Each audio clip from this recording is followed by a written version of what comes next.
पिठानी, सिद्धार्थ पिठानी पर एनसीबी का बड़ा शिकंजा और फिलहाल रिमांड पर ले लिया है एनसीबी की टीम ने और अब 2 जून तक पूछताछ होनी है। पूछताछ के जरिए कई राज एक बार फिर खोलने की कोशिश और कई चेहरों को बेनकाब करने की कोशिश। सिद्धार्थ पिठानी वो नाम जो सुशांत मामले में सुर्खियों में आया था। 5 दिन की फिलहाल एनसीबी रिमांड में है पिठानी और अब जो खतरा है वो और भी ज्यादा बढ़ते जा रहा है सिद्धार्थ पिठानी के लिहाज से। अलीशा इस वक्त हमारे साथ जुड़ रही है। अलीशा का हम सीधे रुख करते हैं।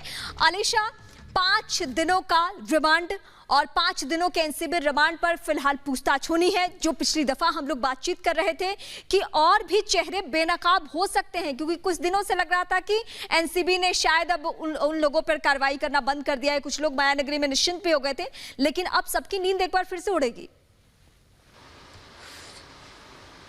जी बिल्कुल, देखिए एनसीबी की सुशांत सिंह राजपूत ड्रग केस को लेकर लगातार कार्रवाई चल रही थी। इस पर चार्जशीट जो है वो भी एनसीबी ने कुछ हफ्ते पहले जो है वो दखल की थी और करीबन जो है 22,000 से ज़्यादा पन्नों की ये चार्जशीट फाइल की थी, जिसमें सिद्धार्थ पिठानी का भी नाम था।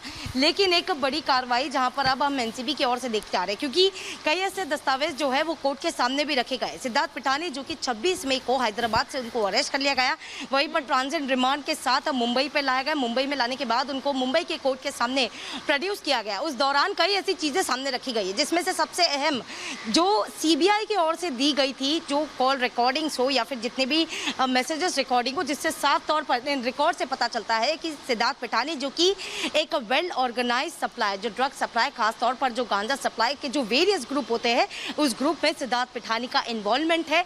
इसी को देखते हुए एनसीबी की टीम जो कि सबसे पहले हैदराबाद में पहुंची और उसके बाद सिद्धार्थ पिठानी को अरेस्ट किया गया। इतना ही नहीं, लेकिन एनसीबी को अब ये भी पता है कि सिद्धार्थ पिठानी जो कि अब पिछले 5 दिन की जो रिमांड, जो कस्टडी एनसीबी को दी गई है कोर्ट की ओर से, इसके दौरान कई ऐसे खुलासे हो सकते हैं और इसी नेटवर्क से जुड़े जो लोग हैं उनको भी जल्द से जल्द इनका भी खुलासा होगा और इसके बाद एनसीबी जो है अपने गिरफ्त में ले सकती है। जी, सुशांत सिंह के साथ सीधे सीधे नाम जुड़ा हुआ है, उनसे सिद्धार्थ पिठानी के रिश्ते थे। यकीनन और भी जो बॉलीवुड के बड़े चेहरे हैं उनसे भी उसका वास्ता होगा, उनसे भी मिलना जुलना होगा। तो मुझे लगता है कि शायद कई ऐसे चेहरे हैं जो कि अब बेनकाब हो सकते हैं सिद्धार्थ पिठानी से, अगर 5 दिन रिमांड के दौरान उस तरीके से पूछताछ होती है तो। अलीशा।